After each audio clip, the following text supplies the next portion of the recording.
Morning మార్నింగే ఎంత ఎండగాస్తుందో చూడండి. అప్పుడే ఎండాకాలం అయితే వచ్చేసింది. మన 2 తెలుగు రాష్ట్రాల్లో అయితే రౌడీలు సైకోలు ఎక్కువైపోయారండి బాబు. నిద్ర లేసినప్పటి నుంచి యూట్యూబ్ ఓపెన్ చేస్తే, ఇన్స్టాగ్రామ్ ఓపెన్ చేస్తే ఇదే న్యూస్.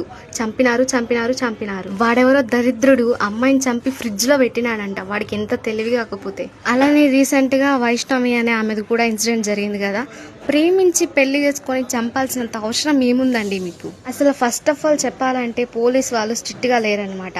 వాళ్ళు లేకపోయేసరికి వీళ్ళు ఇలా సైకోల్లా తయారైపోయారు. మీకు ఇష్టం లేకపోతే వదిలేసి వెళ్ళిపోండి, అంతేగాని వాళ్ళని చంపితే మీకేమొస్తుంది అసలు?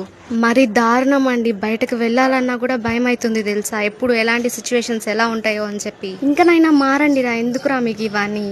ఒక అమ్మాయి వెళ్తుంది అంటే తనకి ఎంత రెస్పెక్ట్ ఇవ్వాలి తెలుసా? మీ ఇంట్లో కూడా మీకు అమ్మ అక్క చెల్లి అందరూ ఉంటారు కదా. ఇలానే బయట కంట్రీస్ లో చంపినట్లు తెలిసినట్లయితే వాడికి ఖచ్చితంగా శిక్ష అయితే వేస్తారనమాట. నడి రోడ్లో అయితే చంపేస్తున్నారు. మన ఇండియా అయితే ఎప్పుడు ఇలా డెవలప్ అవుతుందో ఏమో, ఆడవాళ్ళకి ఫ్రీడమ్ లేకుండా చేసేస్తున్నారు. సర్లే, వీడియో నచ్చినట్లయితే ఒక చిన్న లైక్ ఇవ్వండి, అలానే ఫాలో కూడా చేయండి. బాయ్.